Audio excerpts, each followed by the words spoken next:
तो hello guys, welcome back to my channel. तो आज मैंने देखी मूवी कॉकटेल 2, जो कि एक स्पिरिचुअल सीक्वल है 2017 में आई कॉकटेल मूवी का।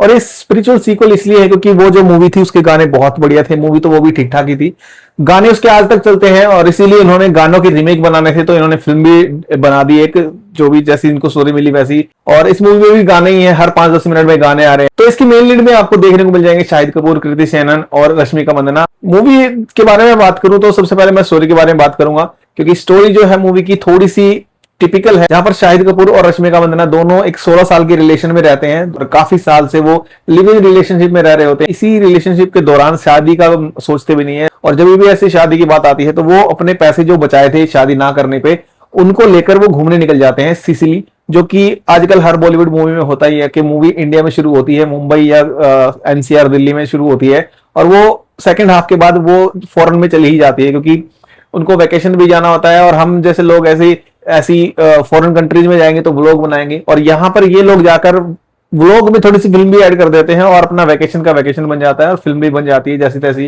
जैसे आपने अभी थोड़े दिन पहले आई है जवानी तो इश्क होना में देखा ही था। तो ये शादी को अवॉइड करके सिसिली में घूमने चले जाते हैं, और वहां पर रश्मिका मंदाना को उसकी एक फ्रेंड मिलती है जो कि कृति सेनन है। वहां पर रश्मिका मंदाना कृति सेनन को शाहिद कपूर की लॉयल्टी चेक करने के लिए, उसको फ्लर्ट करने के लिए बोलती है, उसको उस पर लाइन मारने के लिए बोलती है। तो ये सारा सिनेरियो चलता है और इसी सिनेरियो में फर्स्ट हाफ खत्म हो जाता है। सेकंड हाफ में क्या होता है वो थोड़ा सा कॉम्प्लिकेटेड है, वो आप मूवी देख के ही पता लगाएं, ज्यादा स्पॉइलर नहीं दूंगा।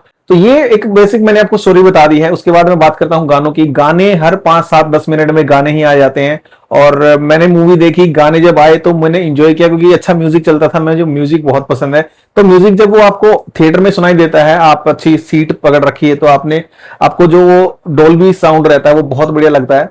और मूवी के दौरान वो गाने झेले जा सकते हैं, आपको थोड़ा सा मूवी में आप इन्वॉल्व रहते हैं तो आपको मजा आता है। लेकिन गाने ऐसे कोई यादगार नहीं है जो मैं थिएटर से बाहर निकला तो मेरे को याद रहे। एक तो उन्होंने जो रीमेक बना रखे हैं वही गाने हैं, वो पहले वाले ही बढ़िया हैं, तो इसको सुनने की जरूरत नहीं है।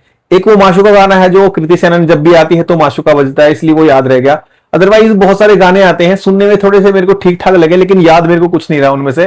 तो इन्हीं गानों के साथ और थोड़ी सी स्टोरी के साथ फर्स्ट हाफ खत्म हो जाता है। फर्स्ट हाफ में आपको सिसिली का एक टूर कराया जाता है, आपको अलग अलग जगह दिखाई जाती है, आपको फील करा दिया जाता है कि आप अभी गरीब हैं और पैसे कमाओ। फर्स्ट हाफ में यहां पर खत्म होता है। सेकंड हाफ में वो वापस इंडिया आ जाते हैं, और वहां आने के बाद कृति सेनन का जो जो क्रिंज पना दिखाई देता है, कुछ कुछ सीन्स में बहुत क्रिंज लगता है, आपको बैठे सीट पे बैठ के ये लगता है कि ये क्या चल रहा है। तो एक्टिंग के बारे में बात करूं तो तीनों ही ठीक ठाक काम किया है। रश्मिका मंदाना की वैसी ही हिंदी है जो आप लोग सुनते आ रहे हैं, कि जो तमिलियन एक्सेंट उनका बीच में से झलक जाता है। और कृति सेनन, आपने उनका लुक देखा ही है क्योंकि वो सिर्फ आई कैंडी के लिए रखी गई हैं। थोड़ी एक्टिंग भी उन्होंने ठीक ठाक करी है, मतलब देखने में अच्छा लगा है। और शाहिद कपूर जो कि एज यूजुअल अच्छा ही काम करते हैं, और उनका मेरे को लास्ट का एक सीन बढ़िया लगा था जहां पर उनका इमोशनल डायलॉग है, थोड़ा वो सीन अच्छा था। पूरी मूवी में उनके बहुत कम डायलॉग हैं, लेकिन जिस तरह की एक्टिंग करी है वो बहुत बढ़िया है। ये पॉइंट हो गए जिनके बारे में मैं थोड़ा सा इनको अच्छे पॉइंट में काउंट करूंगा, क्योंकि ये मूवी को देखने लायक बना देते हैं। लेकिन नेगेटिव पॉइंट्स भी हैं इसमें, मैं उनके बारे में बात करूं तो जैसे कि मैंने एक्टिंग के बारे में बताया, मेनली की जो एक्टिंग है वो ठीक ठाक है और आपको मजा आएगा उनकी एक्टिंग देखने में। और मूवी थोड़ी सी सुंदर बना रखी है तो आपको वो भी मजा आएगा। लेकिन जो सपोर्टिंग कास्ट है, बहुत ज्यादा सपोर्टिंग कास्ट ली गई है, लेकिन उनका काम सिर्फ डेकोरेटिव का ही है। जैसे आप मेरे पीछे पोस्टर देख रहे हैं वो इसीलिए लिए गए हैं क्योंकि मुश्किल से सबका एक एक डायलॉग है, और पूरा फोकस इन तीनों कैरेक्टर पे ही रहता है, जो कि मेन लीड में है तो होना भी चाहिए। लेकिन जो बाकी की कास्ट है, जितने भी एक्टर लिए गए हैं, वो कुछ अच्छे एक्टर हैं, उनको बस 2-3 डायलॉग्स दिए गए हैं, जो कि आप उनको नेग्लेक्ट करोगे तो उनको कुछ नहीं दिया हुआ, बस वो भीड़ करने के लिए मूवी में रखे गए हैं। वो मैं एक नेगेटिव पॉइंट काउंट करूंगा, क्योंकि थोड़ा सा उनका भी एक एडिशनल टच होना चाहिए था, थोड़ा सा डेप्थ आती है स्टोरी में, क्योंकि सारी चीजें या तो कृति सेनन कर रही है या फिर रश्मिका मंदाना या फिर शाहिद कपूर कर रही है। एक टाइम पे रश्मिका मंदाना की शादी का सीन दिखाया जाता है, वहां पर सारी ही चीजें कृति सेनन पे दिखाई गई है। कोई भी जो पीछे बैकग्राउंड आर्टिस्ट दिखाए गए हैं वो सिर्फ बैकग्राउंड आर्टिस्ट ही हैं, चाहे वो कितने ही सीनियर आर्टिस्ट हों, चाहे वो कितने ही बढ़िया एक्टर हों, उनको कोई डायलॉग नहीं दिया गया, या तो दारू पीते हुए दिखाए हैं या फिर बीच में ऐसे एक्सप्रेशन देते हुए दिखाए हैं, तो उनका कोई काम नहीं था। तो वो मुझे थोड़ा सा नेगेटिव लगा, उनको भी थोड़ा सा इन्वॉल्व करना चाहिए। तो गाइस, मूवी का सबसे बड़ा नेगेटिव पॉइंट मुझे ये लगा कि इस मूवी में जो लॉयल्टी चेक दिखाया है, जो चीटिंग को एक नॉर्मलाइज करने की कोशिश करी है। लास्ट में उसका कोई कंक्लूजन नहीं दिखाया गया, वो वहां पर बस वो रो देता है शाहिद कपूर, और दोनों चीजें हैप्पी एंडिंग के चक्कर में इन्होंने वो इसको नॉर्मलाइज कर दिया है। ये मूवी हिट हो सकती है, मूवी हिट होने लायक भी है, और हिट इसको करेंगे जेन जी जो आजकल मूवी देखने जाते हैं, तो ये उन लोगों के लिए ज्यादा पॉपुलर रहेगी, उन लोगों में देखी जाएगी। और आजकल जो जेन जी जितनी सारी चीजें लेकर आ रहे हैं, सिचुएशनशिप होती है या घोस्टिंग या बेंचिंग, तो वो लॉयल्टी चेक को भी नॉर्मलाइज कर देंगे। वो मेरे को नेगेटिव पॉइंट लगा बहुत ज्यादा, क्योंकि उसके कॉन्सिक्वेंसेस दिखाने चाहिए थे मूवी में, बस यही मेरे को एक नेगेटिव पॉइंट लगा। बाकी मूवी ठीक है, आप ऐसी मूवी है ये कि आप जाओगे थिएटर में देखने और आप देखोगे, आपको एंटरटेनमेंट मिलेगा, आप देखने में मजा आएगा मूवी, और आप घर तक जाओगे तब तक आप भूल जाओगे मूवी को, ऐसी मूवी है। तो इस मूवी में सबसे बढ़िया मुझे एक चीज लगी थी, जो कि मूवी शुरू होने से पहले इन्होंने 2 ट्रेलर दिखाए थे। श्रद्धा कपूर की मूवी एथा आने वाली है, और राजकुमार राव की प्रहार मूवी आने वाली है, तो उन दोनों के टीजर मेरे को बहुत बढ़िया लगे।